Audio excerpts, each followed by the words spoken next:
अस्सलामुअलैकुम टू आल संगात क्या हाल जनाब ठीक ठाक हो। उम्मीद करने सारे भैणा भेरा ठीक ठाक हो। अल्लाह पाक सारे भरावां दे माल जान इज्जत आबरू हर शे दी हिफाजत फरमाए ते अल्लाह पाक सारे मुसलमानों दी बच्चियां नसीब बख्श फरमाए। अच्छा जनाब तो अज सर्दियां दी यानी कि असां जिहड़ी खुश्क डाइट जिहड़ा दाना अपने जानवरां नूं देंदे रहने यानी कि इन्हां दा वंडा या दलिया समझ गए नो तो इंशाअल्लाह वो इन्हां देंदे पे क्योंकि जिस टाइम ये बच्चे छोटे हैं तो उस टाइम असां इन्हां नूं देंदे असे गंदम दा दलिया वगैरह ते चना गंदम इस चीज़ का दलिया तो हुण माशाअल्लाह ये बच्चे थी गए वड्डे तो हुण इन्हां असां देंदे पे साबित गंदम ठीक हो गया। तो शाम टाइम है तो हुण तुहाडे सामने मैं तैयार करना तो तैयार करके तो ये हुण सामने दे गिनो कि मूंगी दा मिसा खांदे रहन ठीक है। ये माशाअल्लाह वखियां शखियां फुल कीती खलोते। अच्छा पहले जनाब इन्हों असां सारा कट्ठा पा छड़ने तो उस यानी कि जेडे तेज़ हैं तो उन्होंने बाद असां बाहर कट गिने एक ये जी लेली खलोती है ये थोड़ी वधी है ज़रा तेज़ है जल्दी खाव गिंदी है। उस तो इलावा जी ये खलोती है तो माशाअल्लाह ये सेहत ही चेक करो तो इसकी माशाअल्लाह कितनी प्यारी ग्रोथ आती पई है। इस लेली की कितनी प्यारी ग्रोथ आती पई है। बच्चा सारा दी माशाअल्लाह अच्छी ग्रोथ है। तो जेडे ये है ना ज़रा छोटे ये जरा असां बाद भेड़ परचेज़ की माशाअल्लाह उसका बच्चे तो माशाअल्लाह बहुत अच्छी सेहत दे विच आ रहे बहुत अच्छी ग्रोथ करेंदा पे तो बहुत कमज़ोर आई और अलहमदुलिल्लाह अज देख गिनो माशाअल्लाह तो काफ़ी बेहतर हो चुका है। तो इसनूं पहले इन्हों सारा कट्ठा पैसूँ उस तो बाद जड़ा तो इन्हें जोड़े वड्डे हैं इन्हों बाहर कढ़ गए तो जोड़े निक्के हो सन ये बात अलहदा या इन्हों बाहर कढ़ के इन्हों अलहदा पा छुड़ने क्योंकि एक ये खलोती है ये अजी वैसे उन्नी निक्की है। उस तो बाद ये थोड़ा ठंडा है तो उस तो बाद वो जी सामने खलोती है त्रै निशान वाली तो इन्हों असां अलहदा यानी कि दूसरा तो थोड़ा जिहा फालतू देंदे रहने तो ये माशाअल्लाह वड्डियां भी हैं तो ज़रा इन्हां दी सेहत ही माशाअल्लाह बहुत अच्छी है। तो जोड़े छोटे हैं तो उन्होंने असां यानी कि थोड़ा जिहा अजाफी देसूँ तो हुण मैं अपने दोस्तों दिखवाना भाई किहड़ी चीज़ असां इन्हों पैंदे पे ताकि तुहाडे इल्म दे विच इजाफा हो वञे। अच्छा जी ये देख गिनो एक असां इन्हों देने पे अद्धा किलो कम अज़ कम अद्धा किलो है ठीक है। अद्धे किलो तो कुछ ज़्यादा है कम नहीं है। ये देख गिनो इस दे विच असां पैंदे पे ये जड़ा असां अपना सरसों का ऐल बनाया है ठीक हो गया। जेडे दोस्तों नूं समझ ना आवे तो वो सारी सरसों के ऐल वाली पिछे वीडियो पई है जड़ा असां बनाया है तैयार किया ते ये वाला है इस दे विच मारना हाथ। अच्छा इन्हां ते जेडे दाने हैं ना ये जेडे सरसों के तेल नाल भगो के बच्चे नूं देवणे ना इन्हां दे बारे मैं अपने दोस्तों नाल वजाहत कर देना भाई इन्हां दाणा दा कितना फायदा है और क्या जानवर वास्ते कितना है कीमती शायद ये तुसां वड्डा नूं भी दे सकते हो प्रेगनेंट नूं भी दे सकते हो और छोटे बेबी किड्स नूं भी दे सकते हो ठीक है।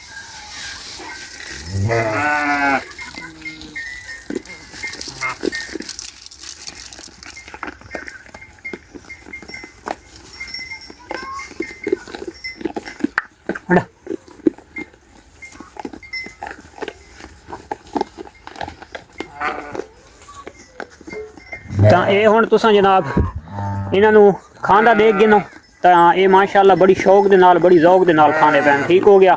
ये जिस टाइम खा गए सन वो हुण देखो ना ये इस वजह तो ये छोटा बच्चा होंदा है ना ये इस वजह तो दुख रह पैंदा क्योंकि इसका हुण अक्ल काम ही नहीं करना पे मैं किहड़े पासे वजना ते किदू खावना है इदू आ ये हुण अपनी याद उत्ते आइए ठीक हो गया।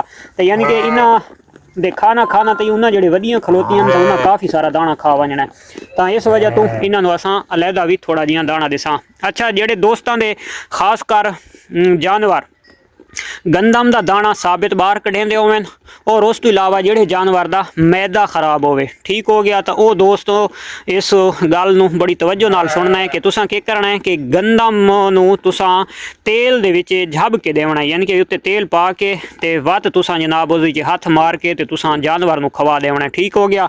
उस तेल का इतना एक फायदा है कि जिन्हें एक देसी घी का फायदा है। फायदा पूछो किए पूरी रात जानवर जनाब जड़ी चगाली दी आदन पूरी रात जानवर उगाली दी बैठा रहा सी और पूरी रात जड़ा वो तेल है तो सारी रात यानी कि वो गंदम के दाने दे नाल वाला तेल सारी रात यानी कि मूँह दे विच आसी वत पिछे उधरी च रहा सी मूँह दे च आसी यानी कि पूरी आंदरां दे चो घूमदा रहा सी। उस जड़ा तेल है उस तेल का 100/100 रिजल्ट है ठीक हो गया।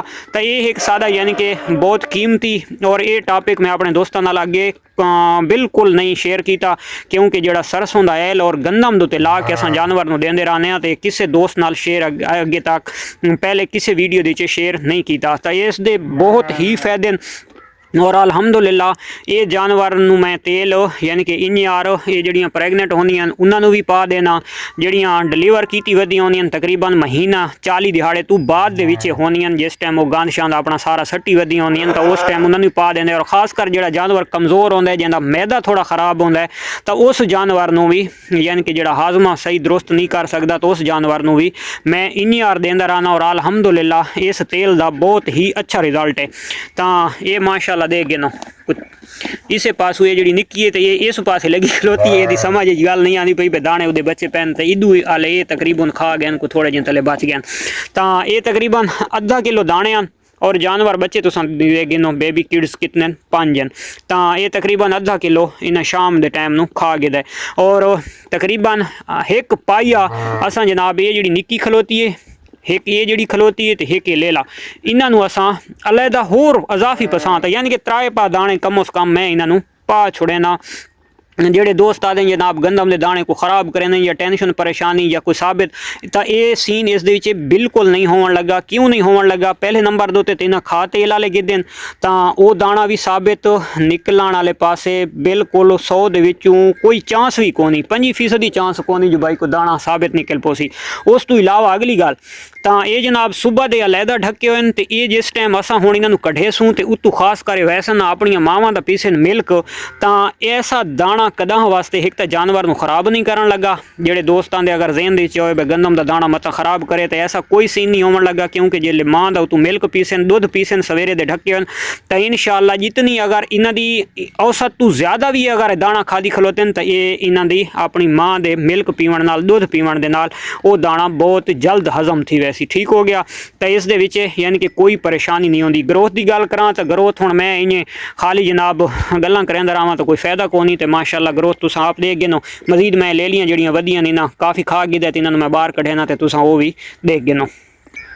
तो ये जनाब असां हुण इन्हां नूं कड्ढण लगे हां बाहर और अगे ना पुत्र, तो ये हुण बाहर निकलती पई है। तो माशाअल्लाह इसकी तुसां हुण सेहत देख गिननी है कि कैसी सेहत है। माशाअल्लाह इसकी माँ दोबारा प्रैगनेंट हो गई है, क्रॉस हो गई है और उस तो इलावा जनाब ये अल्हम्दुलिल्लाह ये आनी पई है। तो इसकी भी माशाअल्लाह सेहत और लेंथ देख गिनो कि माशाअल्लाह किंजे ये हुण विच वड़ गई है। मैं मजीद दिखाना तुहानूं, ओए ये देख गिनो जनाब वो ही अपनी माँ के तले पहुँच गई है, वो सामने मिल्क पीनी पई है ठीक हो गया। तो ये बच्चा जितना एक भी दाना अगर वो यानी कि औसत तो ज़्यादा भी खा वैसी तो जिस टाइम वो तो माँ का मिल्क पीसी तो इंशाअल्लाह वो बच्चा हाजमा दे विच बहुत फिट हो सी। और इसकी माशाअल्लाह तुसां सेहत चेक कर गए नो कैसी ग्रोथ आनी पई अल्हम्दुलिल्लाह माशाअल्लाह बहुत अच्छी ग्रोथ आनी पई।